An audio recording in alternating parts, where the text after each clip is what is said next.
Salut à tous et bienvenue dans cette nouvelle vidéo. Aujourd'hui, je vais vous montrer comment faire les flocons de Von Koch sur Python. C'est parti.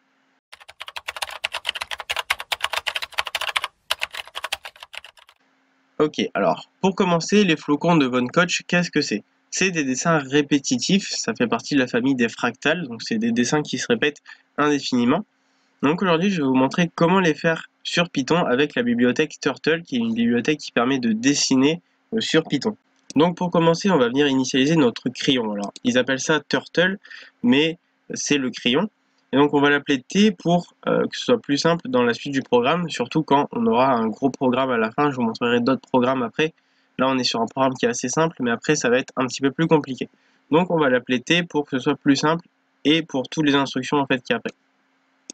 On commence par nettoyer donc l'écran qu'il va y avoir, même si normalement à chaque fois qu'on relance le programme, il ouvre un nouvel écran, donc normalement il n'y a déjà plus rien dessus. Mais au moins on est sûr qu'il n'y a vraiment plus rien. Ensuite, cette instruction-là, c'est pour la couleur du stylo, donc la couleur du trait qu'on va avoir. Avec une sorte de compteur, on peut faire en sorte de changer la couleur, etc. Moi, je ne l'ai pas fait, j'ai laissé juste en noir. On pourrait aussi changer la couleur du fond, mais ça, j'en parlerai peut-être dans une prochaine vidéo. Là, j'ai laissé le fond blanc parce que c'est blanc de base. Là, on demande de lever le stylo parce qu'à la base, le stylo, il est au plein milieu de la feuille, donc à 0, 0. Et nous, on va lui demander d'aller à un autre point avec d'autres coordonnées pour que le flocon, le dessin, soit un petit peu plus centré, en fait, qu'il soit bien sur la feuille et pas en bas à gauche. Mais je vous montrerai ça après quand je vais l'exécuter. Et ensuite, du coup, on dit au stylo de se rebaisser, donc c'est comme si on mettait le crayon sur la feuille. Ensuite, on va passer à la boucle. En fait, le flocon se fait vraiment avec ces 4 lignes-là de programme. On a vraiment que ça, en fait. Je le fais avancer de 100, je le fais tourner de 60 degrés à gauche. Je le refais avancer de 100 et je le refais tourner, cette fois-ci à droite, de 120 degrés. Et là, on a tout le programme qui va venir faire le flocon. C'est pour ça qu'on le fait en une répétition, parce que c'est beaucoup plus rapide. Vous verrez après qu'on a des programmes qui sont déjà hyper longs. Donc là, j'ai 4 instructions que je vais venir répéter 6 fois. Et donc, si je viens lancer le programme, là vous voyez, hop, le flocon répète tout le temps la même chose et je l'ai programmé qu'une seule fois en fait. Avec la boucle, on a le flocon en entier qui s'est fait. Et donc là, on a le niveau 1, on va dire, des flocons de Von Koch. Donc là, on va passer au niveau 2 du flocon de Von Koch. Donc là, vous pouvez voir qu'il y a déjà un petit peu plus de lignes qu'avant, tout simplement parce que c'est un flocon avec un petit peu plus de détails. En fait, on va venir répéter un petit peu plus d'instructions. Déjà, vous pouvez voir que je ne le fais pas avancer de autant, donc ça va être plus petit. Mais les angles, par contre, sont au même degré qu'avant, parce que ouais, ça va être les mêmes rotations. Ça ressemble toujours à des triangles, en fait. Mais la taille va être un petit peu plus petite, et on va le faire répéter un petit peu plus souvent. Et donc là, je ne vais pas représenter tout le début. Les instructions en dessous dans la boucle sont les mêmes, c'est juste que j'en ai mis un petit peu plus. Et donc, si je le lance, donc là on va avoir le dessin, vous pouvez voir qu'il y a un petit peu plus de détails et que ça va se répéter jusqu'au bout. Alors évidemment, si je voulais, je pourrais mettre un chiffre beaucoup plus grand, mais ça ne change rien parce qu'une fois qu'il reviendrait ici, ben, il repasserait sur les traits. Donc ça n'a pas grande utilité. Mais vous pouvez voir du coup que j'ai programmé de ici jusque ici. Voilà, vraiment le programme ne va pas plus loin que ça. En tout cas, les instructions qui sont dans le programme vont de là où il y a le point jusque là où j'ai mis ma souris. Et ensuite, c'est juste la boucle qui répète et qui, par rapport au point où est le stylo, va relancer le programme et va faire le flocon en fait de la taille qu'on veut avec les instructions qu'on lui a demandé de faire, et il va le répéter le nombre de fois qu'on lui a dit de le faire. Donc là, vous avez devant vous les niveaux 3 et niveau 4 des flocons de Von Koch. Alors le niveau 3, il y a déjà un petit peu plus de lignes, on est à 76 lignes de programmation. Et en fait, les instructions, c'est toujours la même chose. Alors là, pareil, c'est encore plus petit, je l'ai fait encore plus petit parce que sinon le flocon dépassait de l'écran et voilà, j'ai pas un écran immense. Donc c'est un trait qui va être un petit peu plus petit, les angles sont toujours les mêmes, juste les instructions vont changer pour avoir un dessin différent de celui d'avant, avec encore plus de détails, c'est-à-dire que d'avoir des traits, on risque d'avoir des triangles dessus, ça va être des triangles sur des triangles, etc. etc. Et donc on est à un petit peu plus de lignes, et donc on va avoir un dessin avec un petit peu plus de détails. Là je vais sur le programme 4, donc celui qui est à droite, et vous pouvez voir qu'il y a encore plus de lignes. On est, alors si je vais tout en bas, je ne connais pas le chiffre exact, on a 270 lignes de programmation pour avoir en fait les détails, encore plus de détails que celui d'avant. En fait, voilà, je vous parle beaucoup de détails, mais c'est en fait des rotations et des traits qui vont être encore plus que le premier, encore plus que le deuxième.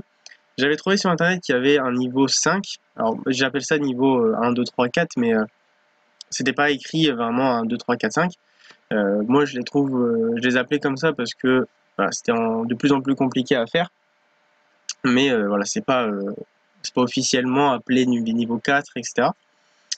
Et donc pour le niveau 4, il y a un petit changement qui change pas grand chose, mais au lieu de mettre un vrai chiffre, j'ai mis une variable que j'ai initialisée tout en haut parce que comme l'écran en fait n'est pas immense, et ben je voyais pas tout le dessin, et donc j'ai décidé de rétrécir en fait le trait à chaque fois pour avoir tout le flocon en entier sur mon écran.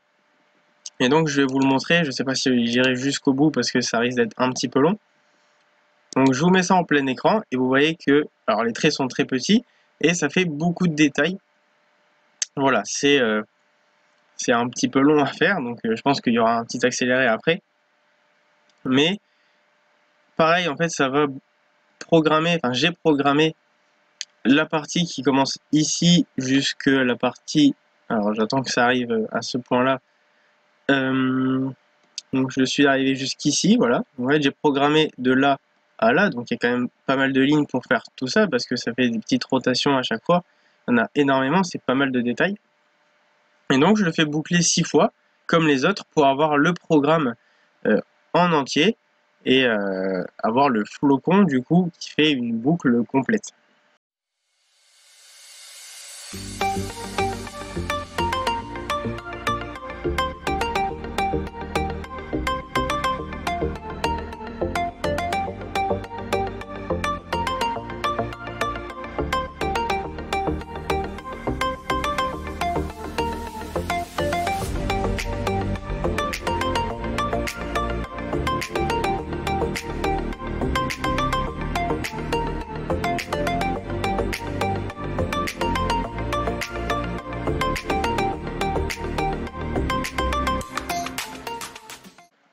Donc voilà, on a le niveau 4 des flocons de Von Koch devant nous.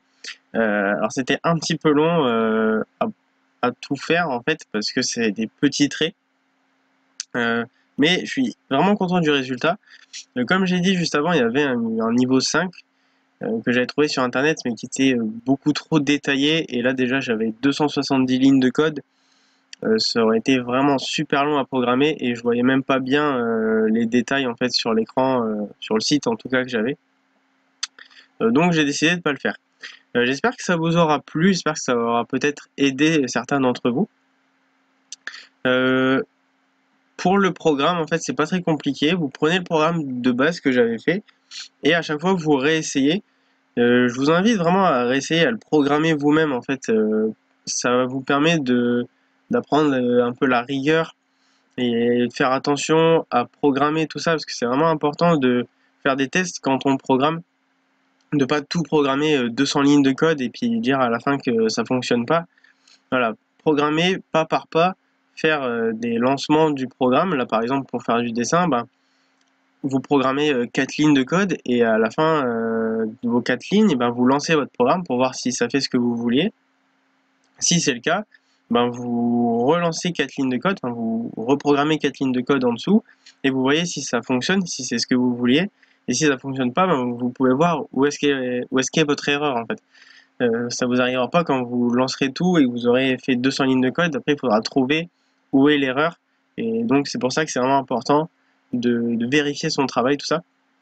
Donc, je vous invite à le refaire de vous-même si vous êtes intéressé. En tout cas, j'espère que cette vidéo vous aura plu. C'était la première fois que je faisais du Python et moi j'ai bien aimé. Python, c'est un langage qui est pas hyper simple, mais que j'aime beaucoup et que je vous invite à essayer. Si la vidéo vous a plu, n'hésitez pas à la liker, à la partager. Aussi, vous pouvez vous abonner à ma chaîne. Et nous, on se dit à la semaine prochaine pour une nouvelle vidéo. Salut!